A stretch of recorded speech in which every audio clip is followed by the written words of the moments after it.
I called this book A Third Term, partly because, obvious, as you said in the preamble, our current president seems to be actively wanting one. But keep in mind that George Washington would have been able to serve a third term, and in fact, he refused one. Many people around him wanted him to serve a third term, but for reasons of that he did not want to establish a monarchy, and he felt that it was appropriate for this young democracy to step away. But secondly, he was tired.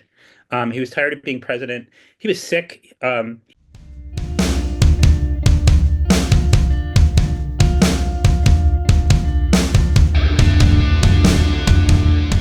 Right. So Paul Greenberg, you wrote a book, man, that's catching some attention, and it's called A Third Term. Can you tell me a little bit about that book, man?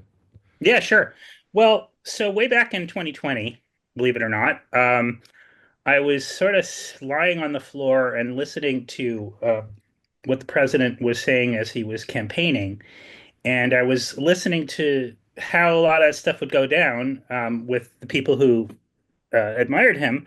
And it occurred to me that anyone who ran against him would face a headwind from his supporters. And I sort of imagined, well, geez, even if George Washington himself were to come back and somehow be put in opposition to him, that even he would find pretty strong campaign headwinds. And I thought, oh, that's kind of an interesting idea. And so, normally I'm known, you know, I hesitate to say I'm famous, but I'm what I call fish famous. In the sort of fishing and ocean world, I'm known for a book called Four Fish, and a few Yeah. other books on fish and seafood. And I'm a big fisherman and stuff. And I would have been perfectly happy to just kind of tootle along, keep writing about fish, keep going fishing. But it suddenly occurred to me that this was a good idea. And in a kind of a fevered state, I wrote the book in a month, and nobody wanted it. I tried to sell it. It was during the time of Black Lives Matters, and nobody wanted to really discuss Washington at all because he had been branded as a slave owner. And the idea of Washington speaking publicly was just not cool at the time. Right. Um, and after a while, I just was like, okay, and then the election ended up turning, as far as I'm concerned, politically in my favor. And Right. I put the book away and thought that was that. And lo and behold, 2024 rolls around, and not And only does here it we are roll, talking about a third term and again, here right? and here we are, and Trump has throughout his first administration and prior to his first administration and in this administration, he's a little bit obsessed with it. So a buddy of mine who runs a small family foundation came to me. He said he'd read it back in 2020. He said, we ought to bring this book out. And he gave me a small grant. And I got an illustrator from the New Yorker magazine named Barry Blitt, who's done a lot of those famous New Yorker covers of with Trump on the cover. And I said, Barry, would you do the cover? He said, I'd love to. So we did that and got a lot of endorsements from a lot of writers. And it's been out there, and people seem to be really responding to it. We'll see, if it actually becomes an actual prediction of the future. Lord, I hope not. We'll see. We'll see. Um, One of the reasons why I wanted to have you on is because it's a controversial topic, right? yeah, A third term. Here we are talking about a third term in recent months. yeah, And like you just said, you'd had the book already written before we're talking about this stuff. yeah, Um, I it's difficult for me to um, kind of understand why we're talking about it right now because it's not. I don't think it's necessary for Trump to come back for a third term. yeah, But when he first said it, uh, I took it for what I thought it was a joke, yeah, and a hyperbole. Um, but it seems that he's coming out in public and in the news and saying, "Oh, I'm not joking. I'm not joking." yeah. One thing that he needs to kind of understand is he's got to win over the voters first. We need to vote for that, and I certainly don't think I would, like especially with his age. Like I was saying though, I don't get very many lefties to come on the show and discuss things with me. Yeah, Once they hear I voted for Donald Trump, they're kind of out. yeah, And they I think the assumption is that since I voted for Donald Trump, I'm part of the MAGA crowd, yeah, yeah, yeah. which I kind of am, but I would be for MAGA no matter who is in the office. Like Right, let's just say Joe Biden. You know, I believed in Joe Biden's version of MAGA too. So right, right, right, right. um, I certainly appreciate you coming on, and let's dive into this book a little bit more. It's Yeah, George Washington coming back from back in the past, coming back to challenge a tyrant for a third term. correct. Yeah, yeah. No, he's never referred to as Trump. He's only referred to as a tyrant. And one of the jokes that I like to think this book is funny, but one of the jokes throughout is that Washington's seen everything in his lifetime, and he's not particularly surprised to find that he's been summoned from the past. And when he opens his eyes at the ICU that they've set up at Mount Vernon, he looks at his future campaign manager and he sort of sighs and he says, "Has a tyrant arisen?" Like he has. Yes, we figured as much. And that sort of sets up what the contest is. I called this book a third term partly because, obvious, as you said in the preamble, the current president seems to be actively wanting one. But keep in mind that George Washington would have been able to serve a third term, and in fact, he refused one. Many people around him wanted him to serve a third term, but for reasons of that he did not want to establish a monarchy, and he felt that it was appropriate for this young democracy to step away. But secondly, he was tired. He was tired of being president. He was sick. He had only a single tooth left. And we joke about Washington's dentures all the time, but they were actually extremely painful. They were fashioned from slaves' teeth. They were implanted in a hippopotamus bone, and they had a sort of a Wow. gold spring that allowed them to open and close. And so it was extremely painful. He had a pustule in his thigh. He had suffered from malaria. He may have also had typhoid at one point, which some people venture was what caused him to not have any children. He may have been sterile, which people who read a third term will find ends up being a plot point in the book. The tyrant accuses him of shooting blanks, as I'm sure as I'm sure he would. Um, In today, the real context, I bet he would. no, he would, and to some degree, whether your sentiments, and and I appreciate, by the way, having me on the show, and the whole question of my being, I wouldn't necessarily categorize myself as a lefty. I would say I consistently vote Democratic. Right. But And so to get into that a little bit, I wouldn't yeah, consider myself on the right either. yeah, Um, yeah, yeah, but in the current political environment, especially socially, yeah, a lot of my views are aligned with the current Republican Party. Now, the right. current Republican Party, um, a lot of the things that I agree with used to be Democratic policies. Right. Right. Right. Yeah, it is interesting. And and I would say that, because of my past as a writer about fishing and also a fair amount about agriculture, a lot of the people I interview are firmly in that camp, And I actually wrote an entire book. My second fish book is called American Catch, and the premise of that book was that the United States controls more ocean than any country on Earth, but 80% of our seafood is imported. And it was kind of a look at that totally messed up situation and why it is we don't eat from our own coasts and so forth.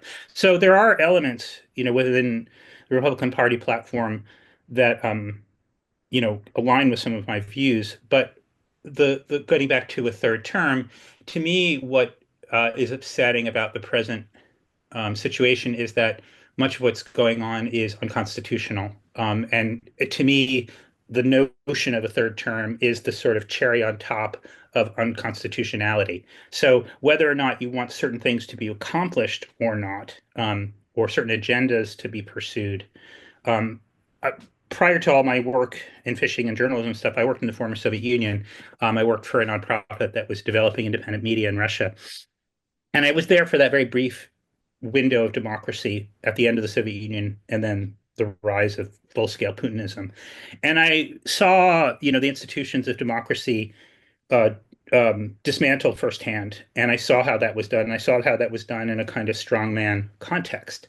So I think, whether you're a Republican or Democrat, MAGA or non-MAGA, I think let's play by the rules, and just say, Yes. and I have issues with, with Biden as well on those fronts. But I think that perhaps one thing that can bring us together as a country is to accept the sanctity of the Constitution and to accept the sanctity of playing by the rules. And if you lose, you lose, and that's what makes democracy democracy, in fact. Right. So I can't so count how many people I've talked to that are constitutionalists, really. yeah, They're not right or left, they're constitutionalists and they believe in our constitution, as do I. I fall short of being a constitutionalist because I don't know everything that the Constitution has in it. You know what I mean? yeah, I haven't studied the Constitution like I did back in school. yeah. Um, and I'm going to do that soon. There's actually a college course from Hillsdale College that goes through the entire Constitution, and Oh, neat. I'm going to do that class this summer. So I'm pretty excited about that. But when you say that there's a lot of things that the current administration is doing that goes against the Constitution, can Mhm. you give me a couple of specific examples? Well, I think, the question of due process is certainly one of them. Certainly, it's pretty clear in the Constitution that it's Congress that apportions and um, determines how funding is spent, and then to try to grab that away from Congress and use that as an executive function. I think that's another situation. You know, there's the Constitution, of course, was this nut of a bunch of ideas from which radiated out elaborations on those original ideas. Yeah. And so it sometimes can seem as if those elaborations um, from the original ideas somehow already took us too far away from the Constitution, and that is somehow an executive should have the priority to kind of come in and, you know, wipe I away I those completely improvisations. agree, man. I Um, completely agree. but at the same time, there's a process for that, right? And I hate lawyers more than anyone. But the law is the law, and if the Supreme Court or any kind of court makes a certain kind of decision, there is a process for overturning that decision through the courts. It's not like you just can't turn your back on the court and say, no, we're not going to do that. I just feel like that way madness lies, that we have a system that works. We all learned about checks and balances, three branches of government, and all that kind of thing. So I think that to your point and to your question, the main issues I think have to do with properly and constitutionally situating executive power within the context of these three equal branches of government, which I don't see as happening at the present moment. I see that being very much under threat.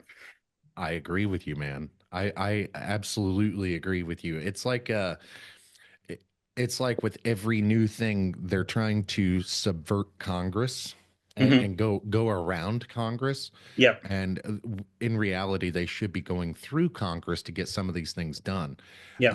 And I think if they were doing that, they would come up against less resistance. Yeah. Yeah. Yeah. It's Well, it's it's it's really it's the strongman approach, and again, it really pushes my Putin buttons. You know, in Russia when I was there in the early 90s, Russia was barely a democracy, and one yeah, might even say that it really wasn't yet. It was a embryonic democracy. It had a parliament in the form of a Duma. It had a court system. Um, but using his sort of strongman personality, Putin was able to wash those things away pretty quickly because there was no sort of societal and institutional memory of what it means to have a free press, what it means to have a right to assemble, and all these kinds of things. And you can see during the Ukraine war that all those things were wiped away really pretty quickly. I mean, to the point where remember there were some like amazing almost overnight. almost overnight, and there were some amazing protests. My favorite one was this old grandma protesting the war, held up a blank piece of paper, and she was arrested. You know what I mean? To Yeah, me, that is just like the ultimate metaphor for what's going on. So I think, you as a member of the press, and I also as a journalist, it's really valuable that we get to do what we're doing. And absolutely. and I think that's the thing that we're going to have to kind of keep our eye on in the next few years, because I think certainly the press is going to be coming under more and more attack from this administration. Yeah, and it's interesting that when you were talking about your time in Russia, you said Putinism. Yeah. Because so Russia's not communist anymore. Russia Nope. is hasn't been communist since 1991, 92, Correct. something like that. 91. Yep. And they are not a democracy either. And Putin pretty much rules the roost. So when you say Putinism, I like that, and I do not want that to come here. Yeah. For freedom of speech is very important to me. I am almost a free speech absolutist. Yeah. And what that means to me is that you and I, even though we probably disagree on a lot of things, we probably actually agree on a lot too. That's right. And the only way forward, in my opinion, is dialogue and open, honest communication. I agree. And once we start fighting each other, we lose sight of what's important. And in my experience, the open dialogue and conversations lead to ultimately sometimes minds being changed. Absolutely. And to give a good example of that, back in the '60s, when there was protests and everything, and I was speaking to somebody on the podcast a while back, and they had said, back in the '60s, when there were protests, there were people screaming obscenities at children, and uh, at this one particular school that was for black children, there was a bunch of kids going inside, and at that protest, they were screaming obscenities at the children. And one of the children asks an adult, "Hey, why do we allow this? Why are we letting them just stand here and scream at us?" And the adult looks down and says, "Nobody ever changed anybody's mind by silencing them." Hmm. And Interesting. that's in my experience, that's absolutely true. If you silence someone, they tend to lean more further into their beliefs and separate from everyone else, Yeah. and it creates extremism. Yeah, it was interesting back in when I was working for that organization in Russia. It was kind of an interesting kooky nonprofit, which had a bunch of sort of 60s types at the helm. And we did a lot of interesting creative media projects. And one of them was this documentary series that was created before the internet, before we had the opportunity to do what we're doing here, like via Zoom. But it was this program called Vis-a-Vis, and the concept was take two people on either side of a conflict and connect them via video conference. Because remember, that's all we had at the time, and we used remote satellite hookups. And we would have them talk for 3 days, and then editors from either side of the conflict would have to sit in an editing room and edit the piece together. So, like, I produced a series just after the war in Yugoslavia where I had Bosnian Muslims and Bosnian Serbs talking to each other. We did a nuclear scientist in Armenia at the time where nuclear power was the only power source in Armenia, talking to anti-nuclear activists in France. And it was really interesting. And so instead of just having like a passive or, just a fleeting, up yours, yeah, screw you, they had to actually sit in a room for 3 days and talk through what their positions were. We did an Israeli and a Palestinian. And it's interesting to see that, so much of conflict is about the overlay that the media puts on us. Like, right, and if you and I were on a show, right, together, like as separate guests, they'd be like, Rick he's a right-wing extremist from the Midwest, and Paul is a Jewish liberal from New York, and they're gonna, and it's in the producer of that program's interest to show how different we are and to show the extent of the chasm. But what we did in these exercises was like, no, no, sit in a room, work it out and see what happens. And kind of media happen. I think that's what kind of thing we need right now. So you're Jewish, Paul? I am indeed Greenberg, man.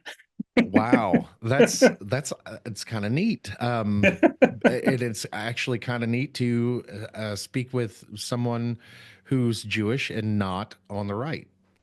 No, well, that's actually, you were talking about how up is down and down is up nowadays. Yes, But, yes, there's a whole contingent of, Jews that dates back to the 60s that were very much, on the left involved with the civil rights movement and so forth. In my experience, the Jews who tend to tilt very strongly right are those who are, deeply orthodox and, yeah, very, very yeah, firm in those positions. yeah. Like I And listen to a lot of Ben Shapiro. yeah, yeah, Yeah, exactly. So, and I finally, for that same organization I was mentioning earlier, I worked in Gaza and the West Bank in the 90s, right after the Oslo Accords, which, I don't know if you're old enough to remember, but it's 94. And it was this incredible moment of hope where, it suddenly seemed like the Palestinians and the Israelis were moving towards a two-state solution. We had partners on the Palestinian side and on the Israeli side. We were producing TV together. It was really exciting. Um, so, but now this the Netanyahu and I include, I mentioned Putinism. I think there's Netanyahuism, which is similarly kind of just like my way or the highway, um, pushing things through in a really kind of, undemocratic kind of way. yeah. So He's not even popular in his own country. well, So yeah, but he's rigged it so that, and you see a similar kind of thing, right? When we're talking about Trump and so forth, one of the big moves was to basically emasculate the Supreme Court, the court system there. And actually, my nephew was in the Israeli Defense Force. He grew up in New Jersey, but emigrated to Israel and joined the army and so forth, and was in a divided city called Hebron and came back totally PTSD'd from the whole experience. And now has actually become a huge peace advocate. And one of the things that made him just blow his top was this whole assault on the judicial system in Israel. And so I think, there is an autocratic roadmap that we've seen in Russia, that we saw in Hungary, and that we see in Israel, and that we're starting to see here. And one key pit stop along the roadmap is to challenge the validity of the judicial branch of government. So I think liberals, Democrats, Republicans, we're conservatives, kind of in the middle of that right now. we got to keep our eye on it going forward. It's interesting that you mentioned the Supreme Court because Donald Trump's first administration, I was kind of worried about that because we Mhm. stacked the Republican side stacked the Supreme Court, and I was there thinking even back then I was like, how is this shit legal? How is I don't understand how this stuff is legal. And then fast forward, to Joe Biden's administration, they tried to do it too. Yeah. And so I think Joe Biden actually wanted to add more justices to the court, which actually probably would help. But I'm not that far into policy on that. I'm not really sure. Yeah, I'm not sure how I would have felt if he'd done that. I mean, it's not actually against the Constitution. The Constitution does not stipulate the number of judges. That's a matter of precedent as well. But I think that would have been a whole shitstorm had that been attempted at some point. Yeah. I mean, where I thought was lame was when Obama tried to appoint Merrick Garland and was basically rebuffed, and they wouldn't even bring that vote to the floor. I thought that was on the edge of constitutionality, Yeah, and yeah, frankly, I actually talk about that all the time on how it's that's very interesting. So when we have us voters have bills or things that are important to us, we send that stuff off to our representatives. Our representatives get that stuff into court. But that's the thing, they don't. yeah. It's like a big popularity contest and oh, George Carlin said it best. It's a big club and you ain't in it. So if your bill or your cause is not important enough to the people in power, they're not even going to hear your case. Yeah. And Yeah. I don't think that I find there's something wrong with that. Yeah.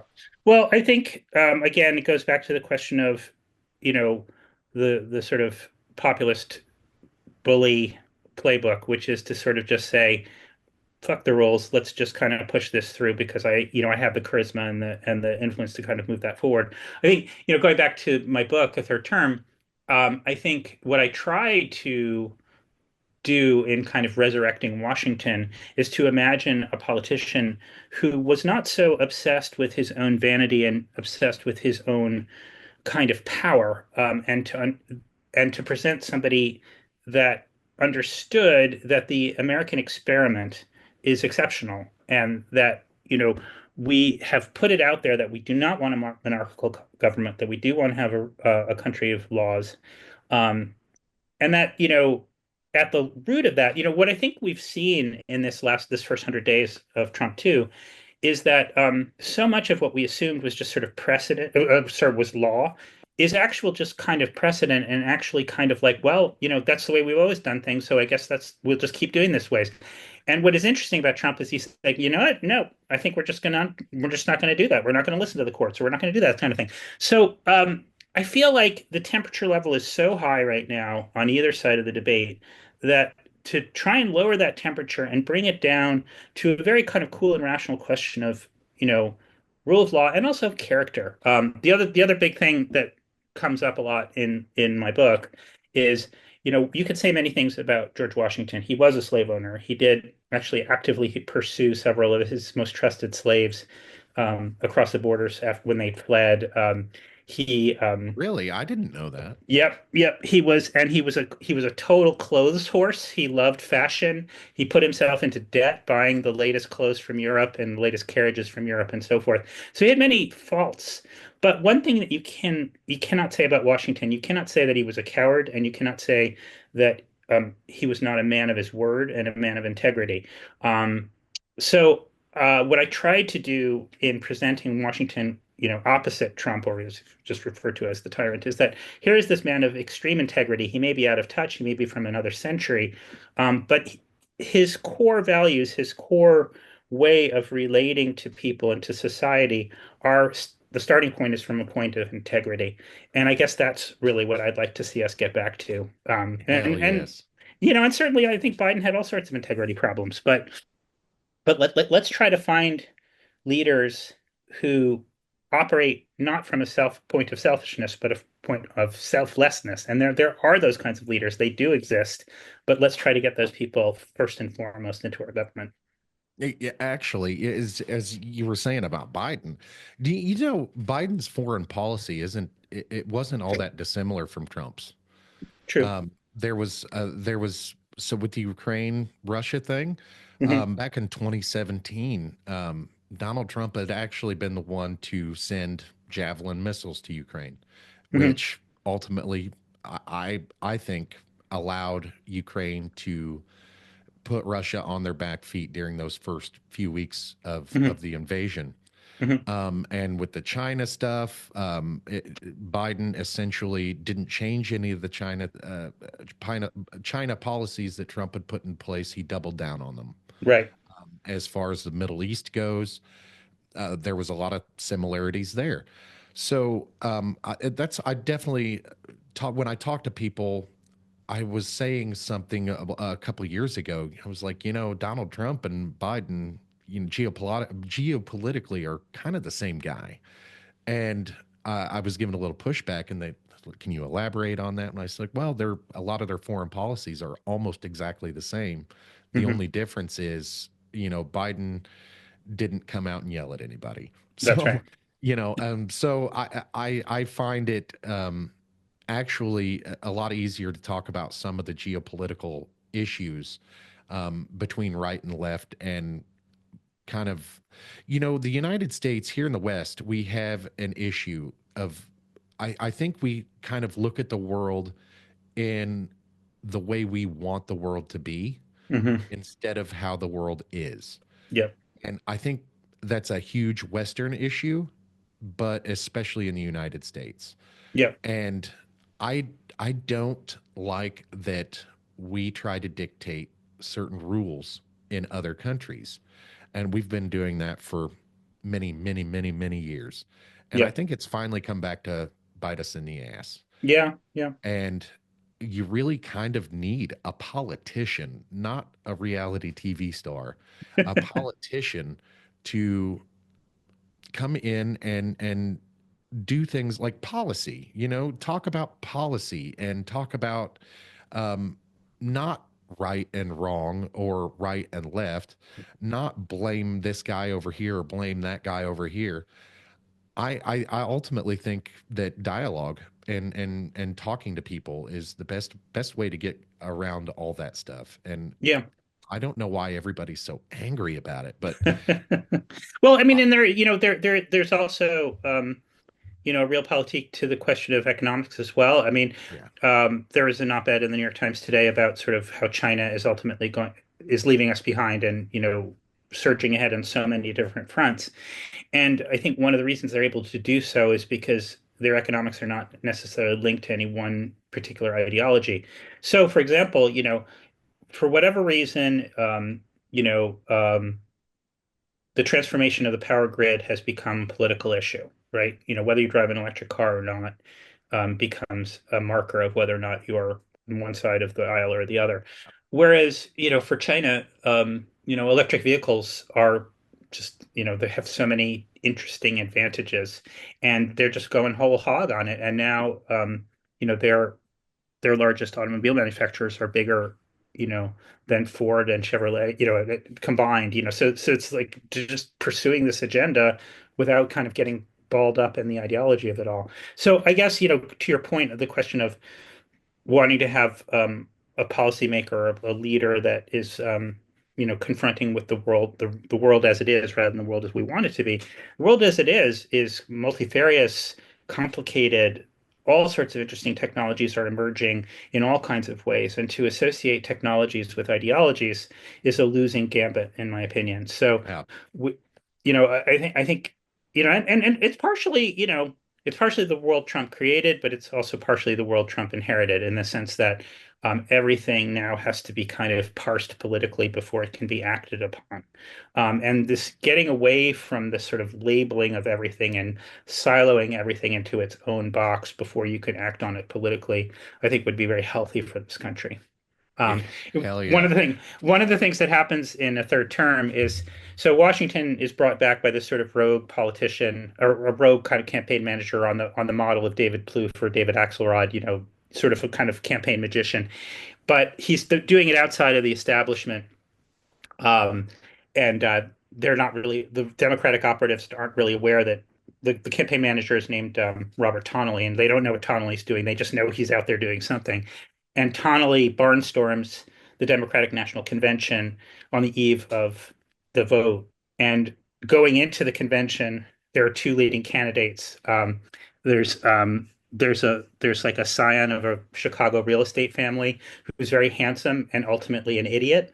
Um, and then he has split the delegates with another candidate named Jay Henton Syed, who is non-binary, all over the map, has so many different identities that nobody can actually go into their actual policies.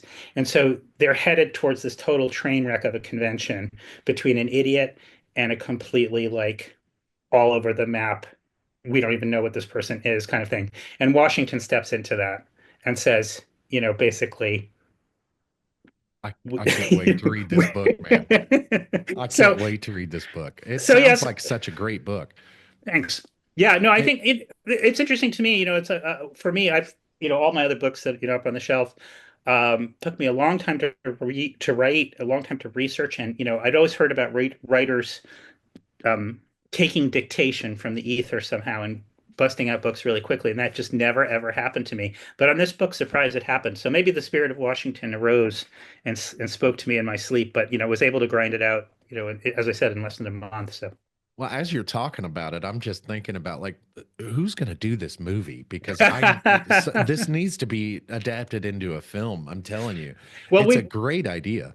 we've been working on it. So I've hired a friend of mine who named Peter Hirsch, who I don't know if you're familiar with the TV show Arthur. It's a Yeah, PBS kids show. So my friend absolutely. was It's one of my favorites. so Peter is the story editor. He's the main writer on that show, which by the way they're rebooting for middle school soon.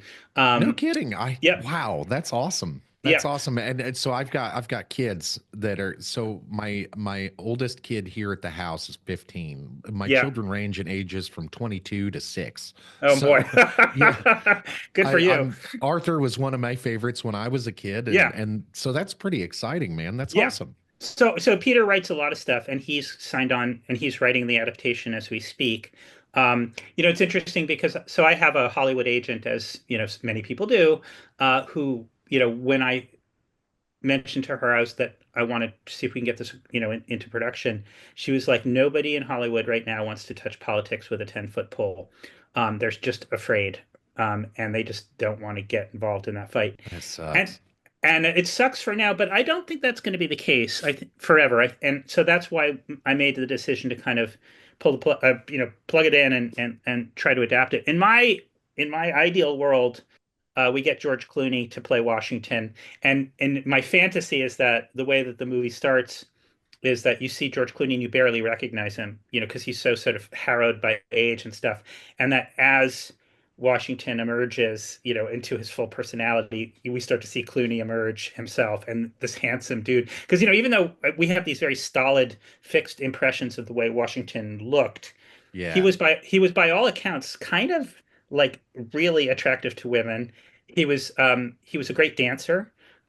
He was, an extremely able horseman. So the idea of the emergence of this like kind of stud is kind of fun. And you'll see in the book that there is a romance that shows up, but I won't spill the beans on that one. But I've done a little bit of work. My brother is a Hollywood screenwriter, and he wrote Pet Cemetery. No shit. That's one of my Yeah, favorites. yeah, and he wrote a lot of the Halloweens, a couple of Halloweens, and a couple of, he does horror and sci-fi and different things like that. But I've seen him struggle over the years. He's at retirement age at this point, and it's tough to get stuff through in Hollywood, and even in the best of circumstances. And it's one of the reasons I decided he brought me on to work on a TV show for the Sci-Fi Channel called Invisible Man, and I wrote one episode of it, and I was in the writers' room and all that, and I was like, "Man, this is not for me." And one of the reasons I decided to go into prose is that it's a man alone in a room with a computer, and Right. I mean, I always remember when I was working on Invisible Man, I turned in my script, and the executive working on the show came back to me, and he says, "You know what, Paul? I like the script, but I think we need a little bit more invisible wish fulfillment." And I was like, what do you mean, like, sort of like imagining yourself slipping into different lives because you're not really there? And he goes, nah, like, I'm talking about like naked girls in showers that Yeah, you can spy on. whatever guy wants to do it, like if they were the Invisible Man. Exactly. So I that tell kind of you what, if stuff. I was the Invisible Man, I'd end up in the Oval Office. That's where I would be. Yeah, yeah. Well, I mean, just an example of that, so my episode that I wrote of Invisible Man, the idea in my brother's show is that the Invisible Man, of course, it goes back to the H.G. Wells story, but this updated version, our Invisible Man was a CIA project, and he'd had a gland implanted in the back of his head called a quicksilver gland, and it secreted this sort of film over your body and made you disappear. Oh Um, yeah. it's a pretty good show. It's out there. I think it ran for a couple seasons. But in my episode, there was going to be this villain who was part of the same CIA project, but instead of a quicksilver gland, he had this gland that made him able to secrete this super powerful dose of LSD. And so he would go to like political rallies and go up to Republican congressmen and stuff and shake their hands and dose them, and they would flip out and lose their minds. And that was the concept. After it went through the development process and actually made it onto the screen, the character, the villain, whose name was Crazy Fingers, based on a Grateful Dead song, um, in the final version, Crazy Fingers shakes your hand and you die. Ooh. So it's like, damn, man, you took out the best part. So anyway, but but having a brother who is sort of very adept at sci-fi and fantasy and stuff like that has been very helpful on this book as I've been sort of tweaking it and getting it ready. He's always believed in it as a film project, so hopefully we'll get there at some point. That's awesome, man. I've got no words. really, because as you're talking to me about the book, and I'm like, I was thinking, I was like, man, this would be a great movie. This would be something I'd watch. And then you said George Clooney, and I'm like, I'm in. I'm in on that. I love George Clooney so much, and he's one of he used to be one of my favorite actors. Now he's not acting so much anymore. Yeah. But Did you follow, did you have you followed the latest thing, with this whole Biden um meltdown, sort of I so yesterday in the news, it came out that uh, he's been diagnosed with stage 4 prostate cancer, yeah, yeah, yeah. and it kind of made me pause a little bit, and I was thinking, well, if he's got stage 4 now, he's got the world's best doctors. This guy was probably diagnosed when he was in office. Could have been, could have been. The thing I was mentioning though was earlier this week or last week, the story broke. A CNN journalist named Jake Tapper just published a book, and in it, it's an account of sort of the way that the world closed down around Biden, and they wouldn't admit to the outside world how declined he was in the lead up to the election. But there was this an excerpt of that recently ran in the New Yorker, and I guess George Clooney in June of 24, they decided to organize like what would be going to be the biggest fundraiser in history, and so Clooney came, Obama came, and Biden came, and they were all in Spain, and they did a sort of live event. And Clooney was immediately shocked when he looked at Biden. He was like, "This is not the same person I used to know." And he would go on later to write an op-ed about it. But at the end of this sort of, what was supposed to be sort of convivial, live chat before all these donors, it ended, with Obama and Clooney having to literally like prop up Biden in the discussion. Um, and even to the point when Biden arrived, he's like, "Oh, thanks for coming." He greeted each person, and he'd known George Clooney for years. He said, "Hi, nice to meet you." And one of his aides says to him, um, "Mr. President, that's George." He's like, "Oh, hi, George. Yeah, nice to meet you. Thanks for coming." So, no, that's George Clooney. You know him. Like, okay. And then at the end of the discussion, um, the live discussion, Obama and Clooney went off stage where they were supposed to go, and Biden just sort of wandered to the front of the stage Yeah. and sort of stared out at it. I mean, it's like I feel so, as a Democratic voter, I feel so gypped by that whole I feel situation. sad. I feel sad. To Yeah, be honest with you, so I did vote for Trump, yeah, right? I voted for Trump in 2020 and 2024. yeah, I actually voted for Hillary in 2016. So, yeah, um, I'm a Trump voter. I'm a Trump supporter. And last night, as we're watching the news, I'm sad. And I yeah, was telling my wife, I was like, this is Grandpa Joe, yeah, right? We spent the last 4 years. I'm watching the guy on television, and he did seem to get worse from year 1 to year 4, yeah. but it's like watching your grandpa.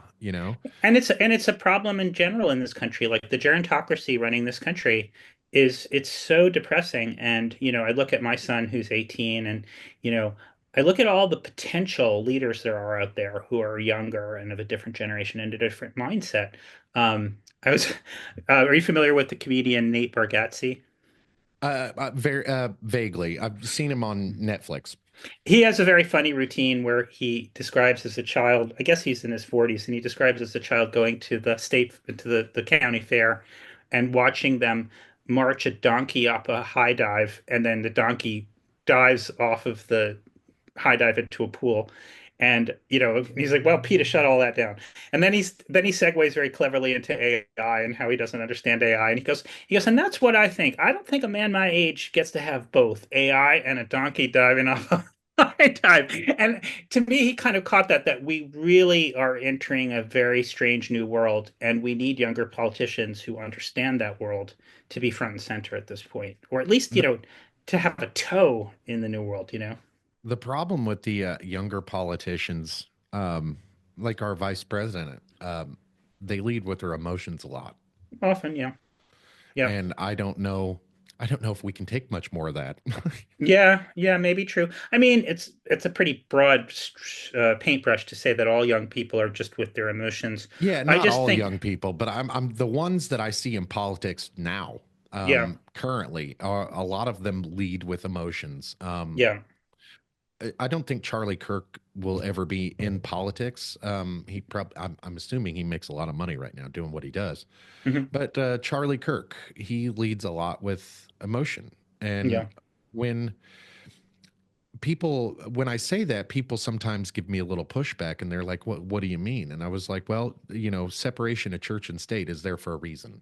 hmm I don't want anybody to force their values on me. yeah, What I find moral, what I find moral may be immoral to someone else. yeah, But again, that's not for them to decide. That's my yeah, freedoms. That's my rights. yeah, I don't want anybody to take that away. I don't want to lose that.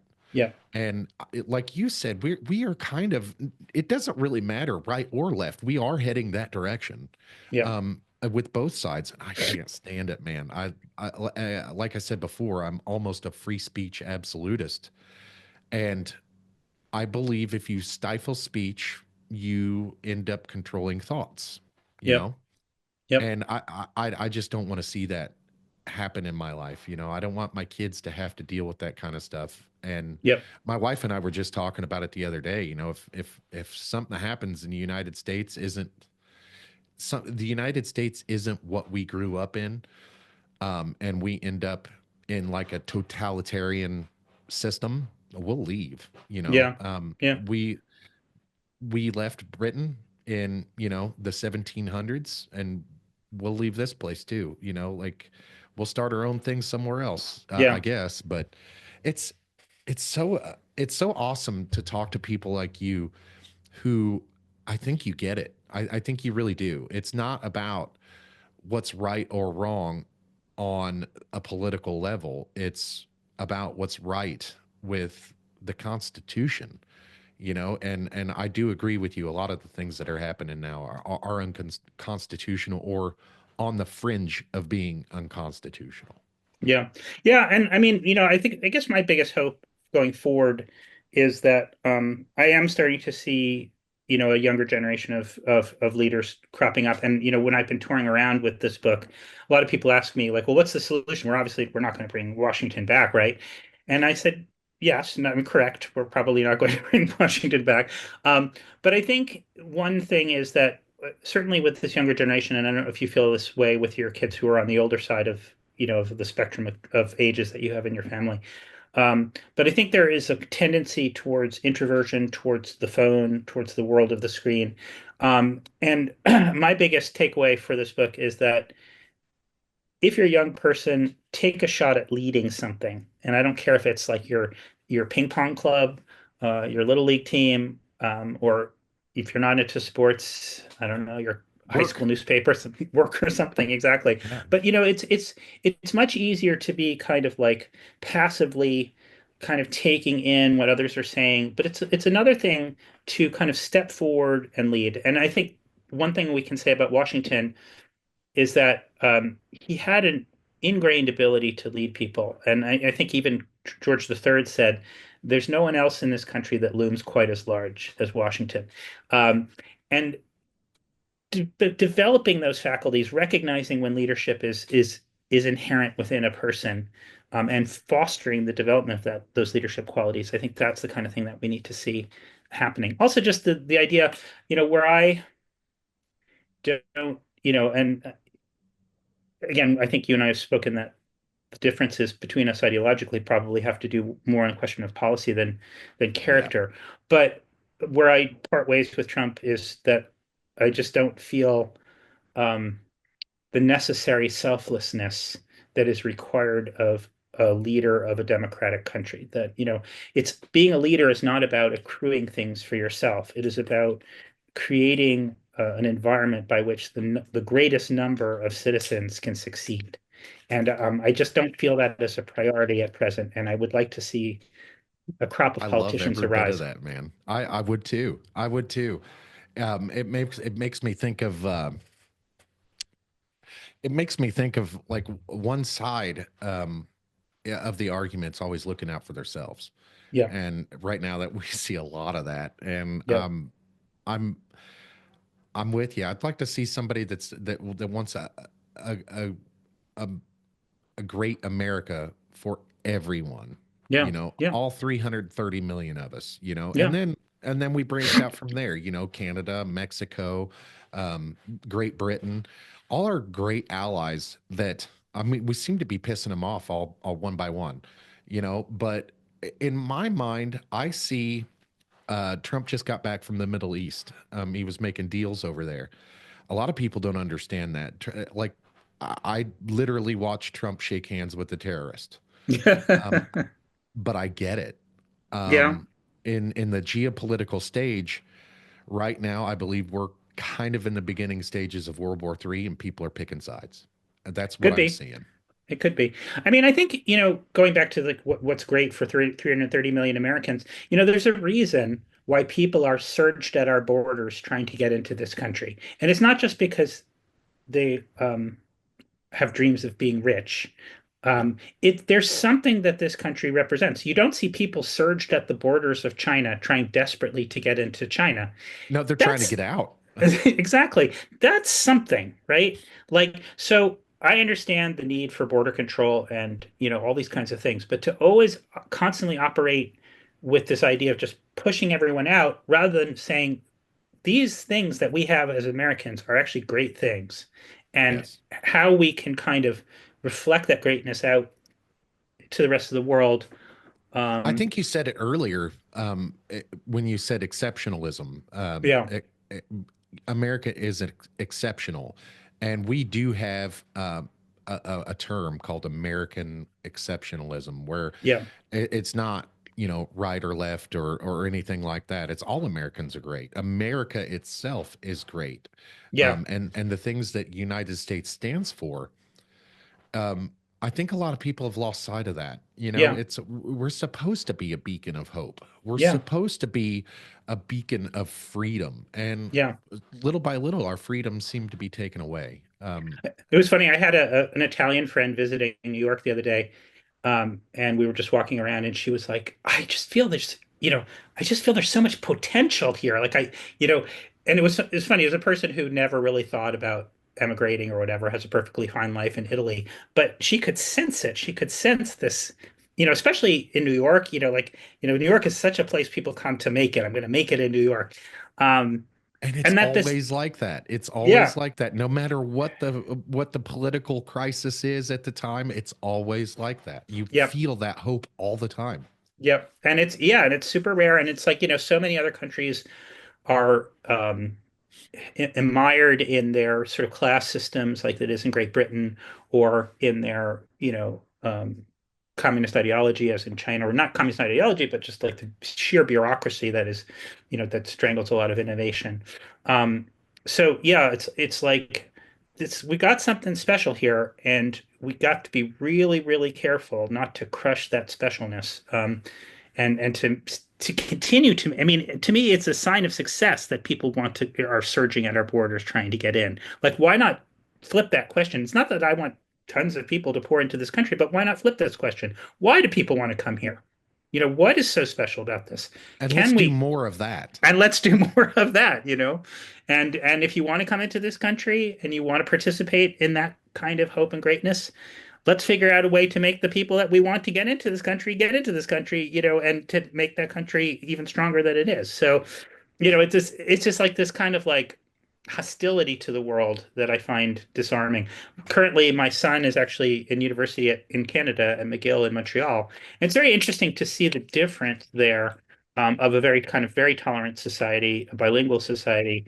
Um, Still, nevertheless, there's this incredible desire of Canadians to make it big in America. I just read there was a biography of Lorne Michaels that just came out, the creator of Saturday Night Live, who's been running the Yeah, show I since. did not know. I did not know that. I'm gonna have to get that book as well. Yeah, it's called Lorne, but he's in his 80s now, but he was Canadian.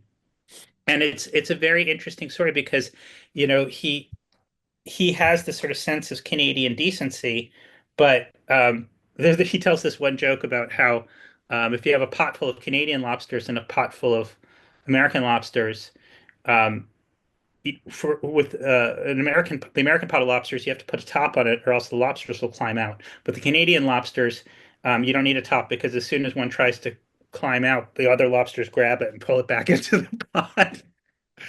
But it's like that's the thing about America is that you are encouraged to improvise on your life and to seek out new and exciting ways of living your life. And again, let's try and preserve that as much as possible. Man, you said something else there. You said that Canada's like a bilingual society, and that's another thing I was pissed off with recently. The official language of the United States, I'm not sure if it's official yet, but Donald Trump signed an executive order making the official language of the United States English. Right, And I had to explain this thing to a lot of people. Like, there's a reason why we have no official language, right. and it was basically because like we don't want people to be ostracized when they come here. We don't want our citizens to say speak English. Yeah, Like you see that in other countries, like especially over in Europe, China. You see that a lot in China, yeah, but there's a reason why it wasn't that way here. And it was yeah, so everyone would feel welcome. And this used to be considered a melting pot. Everybody around the world could come here, and you don't have to speak one, single central language. yeah, Um, and I was a little bit upset about that. And then you said something very early on in the podcast about due process. yeah, I see uh, a lot of the things that are happening with migrants, the immigrants that are being deported. yeah, That shit's appalling. yeah. It really is. I don't, gang members are not. Of course, I'm not. I'm not advocating that we protect gang members or Right. we protect violent criminals. What I'm saying is we have to treat everyone with respect. Everyone. And what I was seeing in the first 100 days reminded me a lot of Japanese internment camps, man. Absolutely. Yeah. And Yep. while we do understand the necessity of that at the time, it was carried out wrong. Yep. It was absolutely done wrong. And what in my mind, I see no difference between the Japanese internment camps and that big ass prison in El Salvador. Yep. It Yep. it was it was it was sad. It was really Yep. sad. Yep. But Yep. yeah, I just wanted to comment on that real quick, and I Yeah. wanted Yeah. you got a little bit of time to talk about fish. I can talk. I got 5 minutes to talk about fish. Okay, so you had said something about like we control 80% of the oceans. And Well, so no, no. We control more ocean. It's okay, really yeah, than almost any country in Earth. Actually, when I wrote the book at the time, we did control more ocean than any country on Earth. It's actually France nudged ahead, but we can control an incredibly large amount of ocean. The way that ocean control is determined is um, basically 200 nautical miles out from the nearest landmass is what's called the country's exclusive economic zone. And yeah, because yeah. we're a large continental country, but we also have islands scattered around the world, our EEZ, as it's called, is quite large. But yes, and then the flip side of that is that 80% of our seafood is imported. Okay, so why is that? Is it regulation that does that? It has to do with a lot of it has to do with aquaculture.